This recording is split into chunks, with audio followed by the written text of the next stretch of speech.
विशालजी, पहिला प्रश्न अगदी महत्त्वाचा, जो इतके वर्ष आपण नगरसेवक म्हणून पुण्यामध्ये काम करताय, राजकारण करताय, पण या राजकारणाच्या माध्यमातून अजितदादांशी नेमका आपला पहिला संबंध कोणत्या कामातून होता?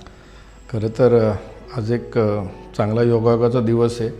आमच्या सर्वांचेच नेते, या राज्याचे उपमुख्यमंत्री, जिल्ह्याचे पालकमंत्री आणि व्यक्तिशः माझ्या तांबे कुटुंबियांचा, ज्यांच्याशी अनेक वर्षाचा स्नेह राहिला, असे आदरणीय अजितदादांचा आज वाढदिवस आहे. त्यांना दीर्घायुष्य लाभो आणि त्यांना आजच्या वाढदिवसानिमित्त मी मनपूर्वक शुभेच्छा देतो. दादा, तुम्ही दीर्घायुषी व्हा. तुम्ही आत्ता जो प्रश्न विचारला की पहिली भेट कधी अशी, तर मी सहज तुम्ही विचारतानाच एकदम खूप काही कितीतरी वर्ष मागं गेलो. मला आठवतं की जवळपास दादांना मी पहिल्यांदा भेटलो असेल साधारणतः 92 साली. दादा त्यावेळेस जलसंपदा राज्यमंत्री होते आणि माझ्या वडिलांचं आणि दादांचं असेल, आदरणीय पवारसाहेबांचं असेल, हा गेल्या अनेक वर्षाचा स्नेह. आणि त्यावेळेस आमच्या शरदचंद्र पवार मुलींची औद्योगिक प्रशिक्षण संस्था, आमच्या संस्थेची जी आहे, तिच्या भूमिपूजनाच्या कार्यक्रमाला त्यावेळेस दादा आले होते. आणि मी साधारण त्यावेळेस 5वी 6वीला वगैरे असेल असं माझं. तो आजही फोटो माझ्याकडं माझ्या अल्बममध्ये घरी आहे. आणि त्यावेळेस मी पहिल्यांदा अजितदादांना समोरून म्हणजे बघण्याचा, भेटण्याचा आणि बोलण्याचा एक त्यावेळेस पहिला माझ्या आयुष्यातला तो प्रसंग आहे. मी एकंदरीत राजकारणाच्या माध्यमातून जर विचार केला तर अशी पहिली कुठली भेट होती की जे आपण प्रत्यक्षात त्या कामाच्या माध्यमातून तुम्ही त्यांना भेटला? राजकारणाच्या माध्यमातून पेक्षा पण संस्थेच्या, जी माझी गजानन महाराज शिक्षण प्रसारक मंडळ ही जी संस्था आहे, जी माझ्या वडिलांनी जवळपास 1990 साली सुरू केली, त्या संस्थेच्या कामाच्या निमित्ताने अनेक वेळा मी त्याच्यानंतर वडिलांच्या बरोबर अनेक वेळा दादांना भेटलो.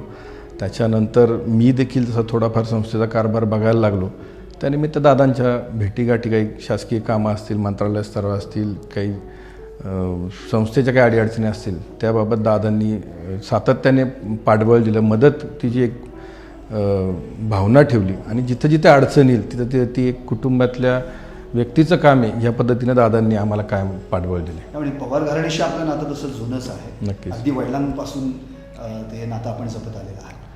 राजकारण आणि राजकारणापलीकडचे दादा, हा जो एक विषय तो अतिशय म्हणजे लोकांना भावतो. मुळातच त्यांचं मन, स्वभाव हळवं तर आहेच, तर असा एखादा राजकारणापलीकडचा किस्सा जो तुमच्या बाबतीत घडलेला आहे आणि तो तुम्हाला आमच्या प्रेक्षकांना सांगा. अशा अनेक गोष्टी आहेत खरं, पण राजकारणापलीकडचे दादा हे प्रत्येकाने वेगवेगळ्या तऱ्हेने अनुभवलेले आहेत. म्हणजे ते समोर कामाच्या बाबतीत जितके कणखर आहेत, वक्तशीर आहेत, एक त्यांची राहणीमानसुद्धा बघताना एक साधी आहे, पण ती नीटनेटकी, टापटीपपणा हा त्यांना आवडतो. आणि छोट्या छोट्या गोष्टीत पण ते खूप चांगल्या तऱ्हेने आपल्याबरोबरच्यांना किंवा आम्हा सर्वांना, विशेष करून मी सुद्धा तेच म्हणेल की आम्हा तरुण सहकाऱ्यांना सुद्धा एक वेगळ्या तऱ्हेची आपुलकीच्या भावनेने ते वागवतात.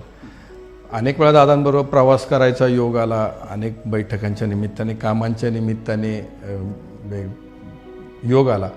पण तुम्ही विचारलेली आठवण म्हणजे मला एकदा आठवतं की मी वारजावर एक कार्यक्रम होता आणि तो कार्यक्रम उरकून आम्ही पुणा स्टेशनला कुठेतरी एका कार्यक्रमाला चाललो होतो. आणि दादा एकदम संध्याकाळची 7:30, 8 8:30ची वेळ होती. आम्ही काय त्या दिवशी प्रभात टॉकीजच्या चौकातून चाललो होतो आणि मला वाटतं त्यावेळेस प्रभात बंद होणार का काय, अशा काहीतरी चर्चा होत्या. आणि त्यावेळेस गाडीमध्ये आमचे पक्षाचे प्रवक्त्यांनी ते अंकुशांना काकडे देखील होते. तर दादांनी सहज विचारलं की हे आता प्रभातचं काय होणार. तर आम्ही म्हटलं दादा असं ते चाललं आहे. मग दादांनी त्यांचे किस्से कॉलेजच्या जीवनातले सांगायला सुरुवात केली की मी मुंबईला असताना काय करायचो, आम्ही पिक्चर बघायला कसे जायचो किंवा पिक्चर बघण्यासाठी मुंबईला जायचो, मग काय म्हणजे ज्यावेळेस गेलं तर कशा आमच्या आठवणी होत्या.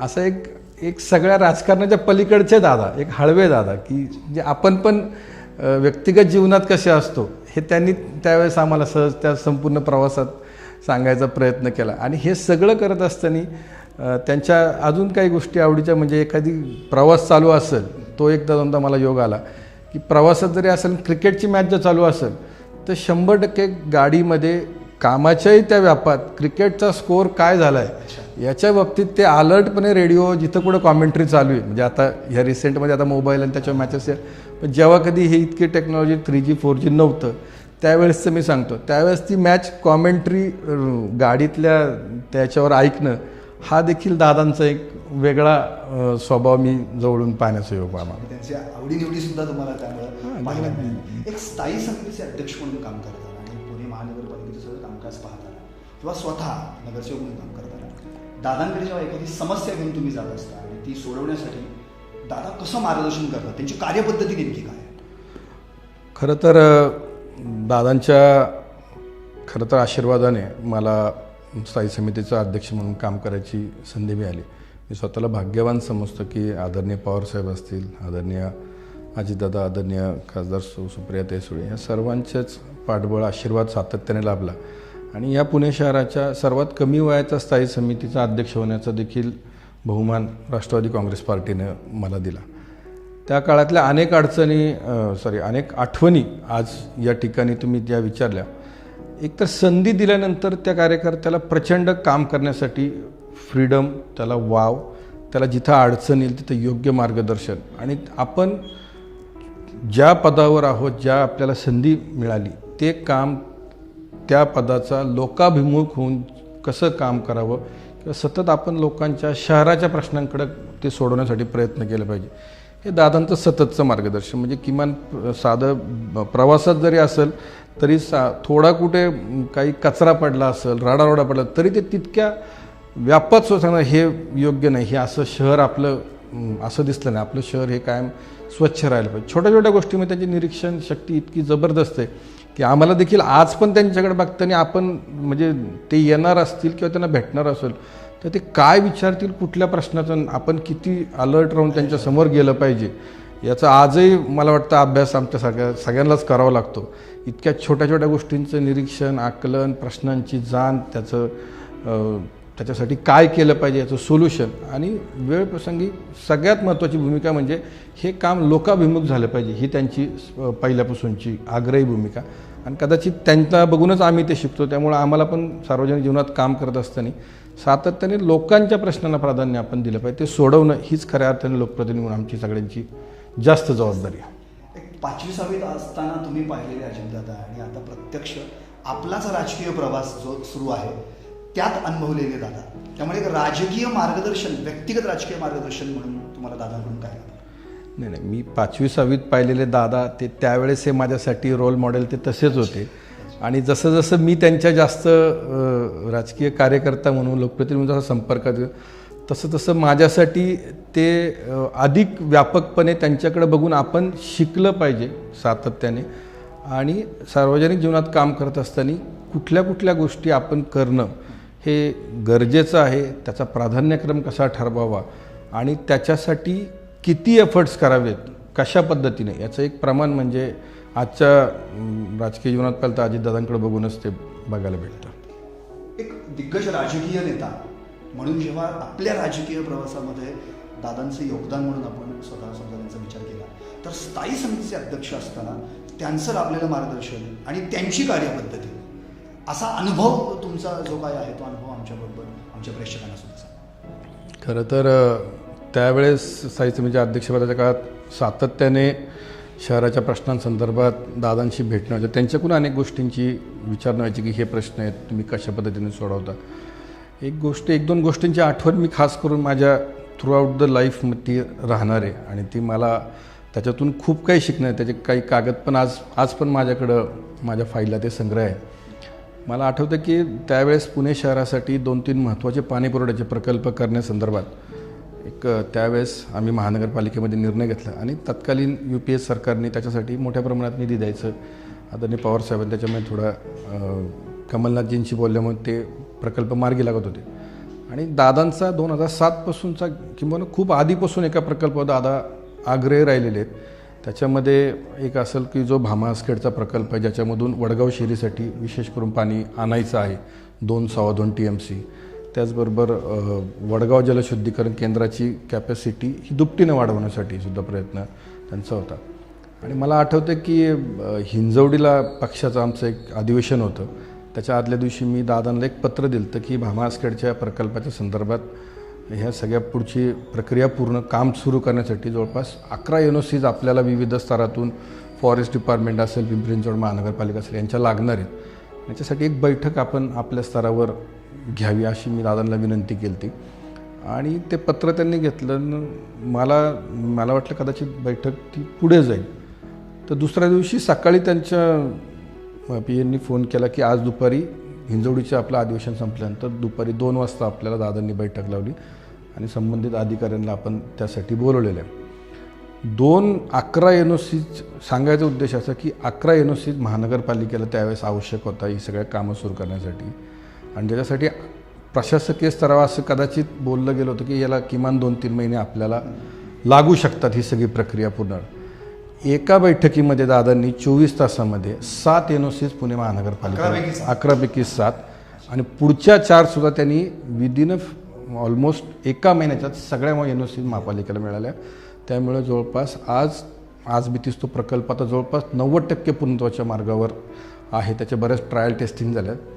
42 किलोमीटरवरून भामा आसखेड धरण ते वडगाव शिरीचा हा जो डिस्टन्स आहे हे 42 किलोमीटरवरून पाणी आपण वडगाव शिरीसाठी आणतो आहे.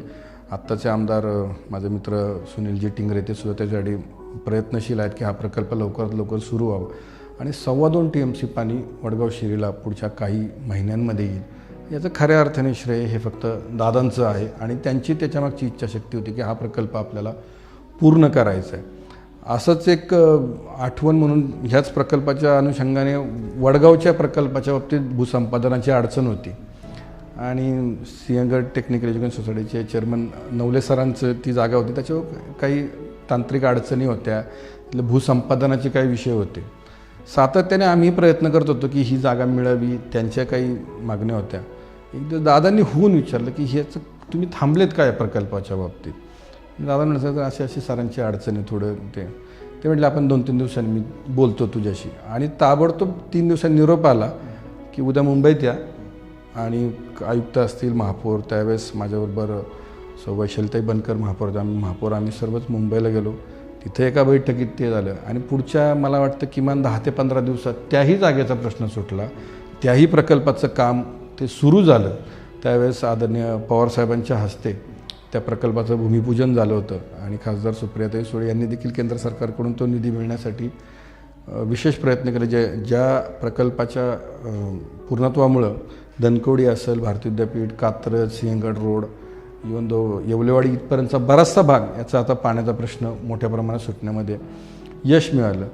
अशा अनेक गोष्टी दादांकडून शिकले. कामाची तत्परता तिचं एकदा ते कामाच्या बाबतीत एखादी गोष्ट मनात त्यांच्या डोक्यात बसली तर सातत्याने ते सोडवलं पाहिजे आणि हे कुठले पक्षीय राजकारण न बघता हा शहराचा विचार आहे. हे शहराचे प्रकल्प आहेत, हे पूर्ण झाले पाहिजे. त्याच्यासाठी वाटेल ती लागेल ती कष्ट करायची तयारी आपण सगळ्यांनी ठेवली पाहिजे आणि सतत पुणे शहर म्हणजे ज्या शहरासाठी आपण या त्याच्यासाठी शहर म्हणून तुम्ही विचार करा ही त्यांची आम्हाला कायम शिकवण राहिली. त्यांचा कायम तो विचार राहिला की शहराचा विचार करायला. कायम कार्यमग्न असलेला जो नेता आहे तो आज उपमुख्यमंत्री पदाची जबाबदारी चांगल्या रीतीने सांभाळतो देखील आहे.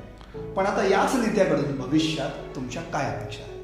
निश्चितपणे मी मगाशी जसं म्हटलं की कामाची जर हे बघितली तर आजही इतका प्रचंड कामाचा वेग, उरक आणि कार्यकर्त्यांचा सर्वांचा असणारा संपर्क प्रत्येकाशी तितक्याच आपुलकीने म्हणजे पवारसाहेबांच्या बाबतीत म्हटलं होतं की प्रत्येक माणूस त्यांचा जसा पाठ आहे तसंच दादांचं देखील आहे की प्रत्येक माणूस नावानिशी त्यांचा तसा पाठ आहे. आणि मला वाटतं की इथून पुढच्या काळामध्ये सुद्धा अधिक व्यापकपणे राज्याच्या सर्वांगीण प्रगतीसाठी ते असेच अधिक काम तर निश्चितपणे करतील. तसं मगाशी आपण उल्लेख केला की 4 वेळा उपमुख्यमंत्री म्हणून त्यांनी याआधी काम केले. आत्ता ते उपमुख्यमंत्री म्हणून काम करतात.